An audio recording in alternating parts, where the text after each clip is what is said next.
তো hello friends, আজকে হচ্ছে রাম মন্দির উদ্বোধন হয়েছে, মানে মন্দিরটা প্রতিষ্ঠা হয়েছে। তো সেই উপলক্ষে আজকে হচ্ছে আমাদের বাড়ির এখানে, মানে আমাদের পুরো একদম ঘরের পাশেই হচ্ছে গিয়ে ফুচকাচ্ছে।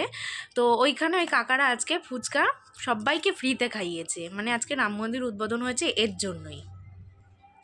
তো তোমরা ভিডিওটা দেখো যে কত লোক এসেছিল, কিরকম কি হয়েছে। আর আমি বাড়িতে মোমবাতি জ্বালিয়েছিলাম, তো সবাই বলেছিল হয়তো 5টা করে মোমবাতি জ্বালাতে, তো সেটাই জ্বালিয়েছিলাম। তো তোমরা ভিডিওটা দেখো, আশা করি তোমাদের ভালো লাগবে।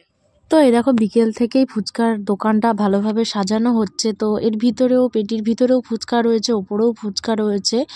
তো লাস্টে এর একটা ফুচকাও বলতে গেলে ঠিক মতন থাকবে না, তো সমস্ত ফুচকায় প্রায় শেষ হয়ে যাবে। অনেক লোক এসেছিলো, তো তোমরা দেখতেই পাবে। এই দেখো সন্ধে হয়ে গেছে।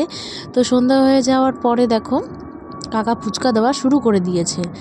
তো এদিকে সবাইকে 10 টাকার মতন সবাইকে ফুচকা দেওয়া হচ্ছিল। আর এদিকে দেখো কাকা বলছিল জয় শ্রীরাম। আজকে অযোধ্যায় রাম মন্দিরটা উদ্বোধন হয়েছে, ওর জন্যই কাকা আজকে ফুচকাটা খাওয়াচ্ছে। যে আমাদের একটা মন্দির উদ্বোধন হলো, ওর জন্যই ফুচকাটা সবাইকে খাওয়ালো একটা আনন্দ উপলক্ষে। তো তোমাদেরকে বলছি, যদি ভিডিওটা ভালো লেগে থাকে অবশ্যই একটা লাইক করো, কমেন্ট করো, আর চ্যানেলটি সাবস্ক্রাইব করে দিও। তো এদিকে দেখো সবাইকে এক এক করে ফুচকা দেওয়া হচ্ছিল। তো তারপরে দেখো আজকে হচ্ছে রাম মন্দিরের জন্য সবাইকে বলা হয়েছিল যে বাড়িতে হয়তো 5টা মোমবাতি বা 5টা প্রদীপ জ্বালাতে। তো আমিও দেখো ঠিক জ্বালিয়ে দিয়েছি। দেখো 5টা জ্বালিয়ে দিয়েছি ঘরের দুয়ারের সামনে। তো বেশ ভালো লাগছিল, চারিদিকটা আলো আলো করে করেছিলাম। তো এদিকে দেখো অনেকটাই লাইন লেগে গেছিলো, এদিকে আর ওদিকে দেখো আমাদের বাড়ির ওদিকটাতে। তো এখানে সবাই লাইন দিয়েই ফুচকা খাচ্ছিল। তো সবাইকে 5জন 5জন করে খাওয়ানো হচ্ছিল ফুচকাটা।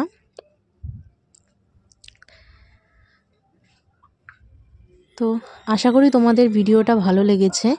তো একটা নতুন উদ্যোগ শুরু হলো, এটা প্রতি বছর, এটা আমাদের কাছে খুবই একটা আনন্দের বিষয়। যে বলো কাকা, আজকে কিসের জন্য তুমি ফুচকা খাওয়ালে ফ্রিতে? রাম মন্দির উদ্বোধন হয়েছে, সেই উপলক্ষে আমি ফুচকা খাওয়ালাম রাম মন্দিরের জন্য। আচ্ছা, জয় শ্রীরাম। জয় শ্রীরাম। ছোট বৌদি বলো জয় শ্রীরাম। ওই দেখো সবাই বলছে মনে যে ভোট দেব, জয় শ্রীরাম, সবাইকে দেখা যাবে। জয় শ্রীরাম। ফুচকা ভোট দাও, ফুচকাটা সবাই খেয়ে যাবে। তো এদিকে হচ্ছে গিয়ে যে কাকা ফুচকা খাওয়ালো, ওনার মেয়ের হচ্ছে আজকে জন্মদিন, দুটো উপলক্ষ আছে। হ্যাঁ, ওই যে তিতলির, এই যে কাকার মেয়ে। তো এই যে ওর জন্মদিন, এই যে সবাই আছে, এখন কেক কাটা হবে। এই যে কেক রয়েছে, সবাই চিনা কে কি, এই যে ঠাকুমা, এটা ওর ঠাকুমা। সবাই বলে দিচ্ছে কে কি। এখানে সবাই আছে, চলো কেক কাটা দেখা যাক। তো এই দেখো হচ্ছে কেকটা খুবই সুন্দর ছিল, আর খেতেও ভীষণ টেস্ট ছিল। তো ওর 8 বছর পূর্ণ হয়ে 9 বছরে পড়লো সেই জন্মদিন। তো এই দেখো ওদের ঘরটা খুব সুন্দর করে সাজিয়েছে। এই দেখো মাথায় যে টুপি দিয়ে বসে রয়েছে, তারই জন্মদিন। তো ভীষণ উৎসাহ ও জন্মদিন নিয়ে, যে সবাই একটু ভিডিও করবে, আনন্দ করবে, হ্যাপি বার্থডে বলবে। তো ওটা নিয়েই ও খুব আনন্দে ছিল।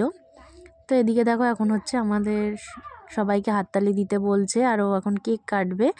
তো এতটাই এক্সাইটেড ছিল যে ও নিজে নিজে একা একা ফু দিতে শুরু করে দিয়েছে।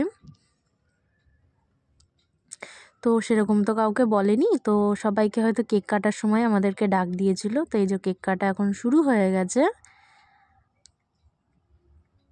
তো দেখো এখন সবাই মিলে কেক কাটছে আর হ্যাপি বার্থডে বলছে।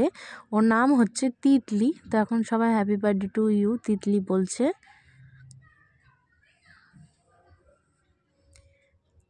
তো আশা করি তোমাদের সবারই ভিডিওটা ভালো লেগেছে। তো যারা যারা আমার চ্যানেলে নতুন আছো তাদেরকে বলছি, যদি আমার ভিডিওটা ভালো লেগে থাকে তো একবার হলেও লাইক করো, একটা কমেন্ট করো, আর চ্যানেলটি সাবস্ক্রাইব করে দিও। যারা পুরনো ভিউয়ার্স আছো তাদেরকে জানাই অসংখ্য ধন্যবাদ যে আমার ভিডিওটি দেখার জন্য, আর হচ্ছে কি আমার চ্যানেলটি সাবস্ক্রাইব করার জন্য। তো এখনকার মতন এই ভিডিওটা এই অবধি।